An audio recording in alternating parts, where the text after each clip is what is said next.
اور اس کے علاوہ آیت اللہ کی طرف سے بھی یہ جواب دیا گیا ہے۔ کہا یہ گیا ہے حزب اللہ کی طرف سے جاری بیان میں کہ خامنئی کو قتل کی دھمکیاں محض احمقانہ اور غیر ذمہ دارانہ عمل ہے جس کے نتائج تباہ کن ہوں گے۔ خامنئی کے قتل کی دھمکی کی سخت مذمت کرتے ہیں اور ہم خامنئی کے گرد پہلے سے کہیں زیادہ پرعزم اور متحد ہیں۔ اب یہ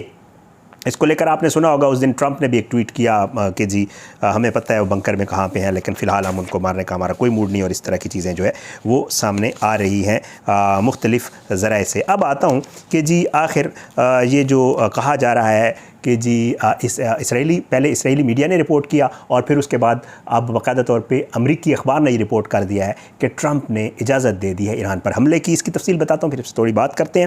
بہرحال جی امریکی صدر ڈونلڈ ٹرمپ نے ایران کے خلاف حملے کی منصوبہ بندی جو ہے اس کی منظوری دے دی ہے، تاہم انہوں نے حتمی حکم اس امید پر مؤخر کر دیا ہے کہ تہران اب بھی اپنا جوہری پروگرام ترک کر دے۔ وال اسٹریٹ جرنل یہ کہتا ہے کہ ایک رپورٹ میں 3 باخبر ذرائع کے حوالے سے انہوں نے بتایا کہ منگل کی شب صدر ٹرمپ نے اپنے سینئر مشیروں کے ساتھ ملاقات کے دوران ایران پر ممکنہ حملے پر مشاورت کی اور ابتدائی طور پر حملے کی منصوبہ بندی کی منظوری دے دی۔ یہ وہی دن ہے جس دن G7 سے واپس آئے۔ وال اسٹریٹ جرنل اور دیگر ذرائع کے مطابق ایران کا سخت دفاعی نظام اور خاص طور پر فردوں کی یورینیم مفزودگی کی تنصیب ممکنہ امریکی اہداف میں شامل ہے جو ایک پہاڑ کے نیچے واقع ہے، اور صرف انتہائی طاقتور بم ہی اسے نشانہ بنا سکتے ہیں۔ میں کل کی ویڈیو میں آپ کو ان کے بنکر بسٹر بمز جو ہیں جو انہوں نے طیارے 2 کھڑے کیے ہوئے ہیں گارسیاگو غالباً جزیرے کا نام ہے وہاں پہ، اور یہ کوشش کر رہے ہیں کہ وہاں سے وہ طیارے اڑائیں۔ اب ان طیاروں کے اڑنے کے حوالے سے تھوڑا سا آگے چل کے آپ کو بتاتا ہوں۔ ٹرمپ نے صحافیوں سے گفتگو میں واضح طور پہ کہا کہ میں حملہ کر سکتا ہوں اور شاید نہ بھی کروں۔ انہوں نے ایران کے غیر مشروط ہتھیار ڈالنے کا مطالبہ دہراتے ہوئے کہا کہ اگلا ہفتہ بہت اہم ہو سکتا ہے، شاید 1 ہفتے سے بھی کم وقت میں فیصلہ ہو جائے۔ حیران کن طور پر آپ نے بھی دیکھا ہوگا کہ ٹرمپ جو ہے وہ جب بھی میڈیا کے سامنے آتے ہیں، جب بھی کوئی سٹیٹمنٹ دیتے ہیں، یا جب بھی وہ اب تو ٹویٹس نہیں کرتے ظاہری بات ہے، اور خود سے انہوں نے ایک ویب سائٹ بنائی ہے، اس کے اوپر وہ جو ہے اپنا بیان جاری کرتے ہیں، تو وہ یہ کہتے ہیں کہ میں کر بھی سکتا ہوں، میں نہیں بھی کر سکتا۔ ابھی وہ کنفیوژن کا شکار ہے، ابھی ان کو سمجھ نہیں آ رہی۔ ملاقاتیں جاری ہیں، لوگوں سے مل رہے ہیں، کیونکہ آپ کو ایک چیز بتا دوں جو میں نے ابھی آپ کو اپنا بمبرز طیاروں کا اور وہ جو بنکر بم کے حوالے سے کہا جا رہا ہے کہ وہ تیار کھڑے ہوئے ہیں اور کسی وقت بھی اڑ کے وہ ایران کے اوپر حملہ کر سکتے ہیں، تو ان کے حوالے سے ایک چیز اب سامنے آ رہی ہے، اور وہ یہ ہے کہ جی آپ کو ایئر سپیس تو چاہیے ہوگی نا۔ آپ نے وہ جب طیارہ اڑانا ہے تو کسی ملک کے اوپر سے تو وہ طیارہ آپ نے گزارنا ہوگا ایران تک پہنچنے کے لیے، تو اس کے لیے یہ کوشش کر رہے ہیں کہ ایئر سپیس لے لی جائے، اور ابھی تک ان کو کسی نے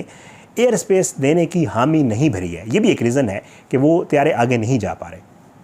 تو اس وجہ سے فی الحال ویٹ ہو رہا ہے، دیکھ رہے ہیں، یہ کہہ رہے ہیں کہ جی کوشش کی جا رہی ہے۔ اور آپ نے دیکھا ہوگا جو ڈیولپمنٹس ہوئی ہیں کہ جی ایران سے مذاکرات کے لیے کہا جا رہا ہے کہ کچھ طیارے ہیں وہ گئے ہیں دوسرے ملک، اور وہاں پہ شاید امریکہ اور ایران کے درمیان دوبارہ مذاکرات جو ہے وہ شروع ہو جائیں۔ ایکسپیکٹ یہی کیا جا رہا ہے بہرحال کہ جی اب معاملات جو ہے وہ بات چیت کی طرف آئیں گے، اور امید بھی یہی کی جا سکتی ہے۔ ظاہری بات ہے جتنے بھی بڑے کانفلکٹس ہوتی ہیں ان کا جو نتیجہ ہوتا ہے وہ مذاکرات یا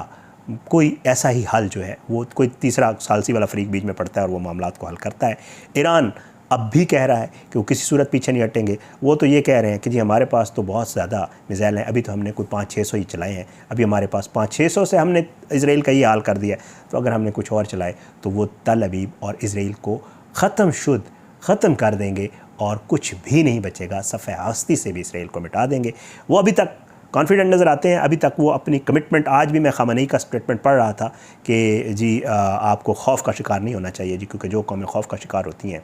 ان کو پھر کوئی یاد نہیں کرتا، اور ہم ڈٹے ہوئے ہیں اسی طرح ہی۔ بہرحال جی یہ سارا کچھ اب چل رہا ہے۔ اب ایک میسائل جو داغا گیا ایران کی طرف سے، بڑی دھوم ہے اس کی میڈیا کے اوپر، کون سا میسائل تھا، کیا کچھ کیا اس نے، کوشش کریں گے انشاءاللہ اس کی ڈیٹیل بھی اگلے کسی ویڈیو میں آپ کے سامنے رکھیں گے۔ اب دیکھتے ہیں یہ کیا صورتحال اختیار کرتی ہے۔ مشق وسطیٰ کی صورتحال بہت اہمیت کی حامل ہے۔ کل آپ نے دیکھا فیلڈ مارشل عاصم منیر صاحب جو ہیں انہوں نے ٹرمپ سے ملاقات کی ہے۔ یہ ملاقات بھی بہت اہمیت کی حامل ہے، کیونکہ اس ملاقات کے بعد ٹرمپ نے باقاعدہ طور پہ میڈیا سے بات کرتے ہوئے کہا کہ عاصم منیر صاحب جو ہیں وہ ایران کو بہت بہتر طریقے سے جانتے ہیں۔ ایکسپیکٹ یہی کیا جا رہا ہے، جو تجزیہ کار ہیں وہ یہ کہتے ہیں کہ کوئی اہم کردار ادا کیا جا سکتا ہے پاکستان کی طرف سے۔ اب یہ آنے والا ٹائم ہی بتائے گا۔ بہرحال ٹرمپ بھی کہہ رہا ہے اور ہر کوئی تجزیہ کار بھی یہ کہہ رہے ہیں کہ آنے والا جو ٹائم ہے 24 سے 48 گھنٹے بہت اہمیت کے حامل ہیں، اور یہ جو مشرق وسطیٰ کی بدلتی ہوئی صورتحال ہے اس میں کچھ بھی کردار ادا کر سکتے ہیں۔ پیوٹن کا ایک جو ہے گفتگو سامنے آئی ہے، باقاعدہ طور پہ رشیا جو ہے ابھی تک سامنے سے جو ہے وہ یہ کہہ رہا ہے کہ ہم ایران کے ساتھ ہمارا نہ تو کوئی دفاعی معاہدہ ہے، نہ ہم اس میں پڑیں گے، اور ہم نے ان کو کہا تھا ہم سے ڈیفنس سسٹم لے لیں، انہوں نے نہیں لیا، اور ان سے صحافیوں نے پوچھا کہ جی آپ کیا کہیں گے، خامنہ ای کو قتل کرنے کی بات ہو رہی ہے تو آپ اس پہ کیا کہیں گے، انہوں نے کہا جی میں اس کے حوالے سے بات ہی نہیں کرنا چاہتا۔ تو رشیا جو ایک بڑا وہ ہے ایران کا اتحادی کہہ سکتے ہیں، یا اس کے ساتھ اس کے تعلقات ہیں، اس کی طرف سے بار بار انتباہ بھی جاری کیا جا رہا ہے، اور اس طرح کے سٹیٹمنٹ بھی آ رہے ہیں۔ انشاءاللہ اس حوالے سے جو بھی مزید چیزیں سامنے آئیں گی آپ کے ساتھ ضرور شیئر کریں گے۔ اپنی دعاؤں میں یاد رکھیے گا، اللہ ہمارے ملک کو اپنے زمان میں رکھے، اللہ ہم سب پہ اپنا رحم و کرم کرے۔ اجازت دیں، پاکستان زندہ باد، اللہ حافظ۔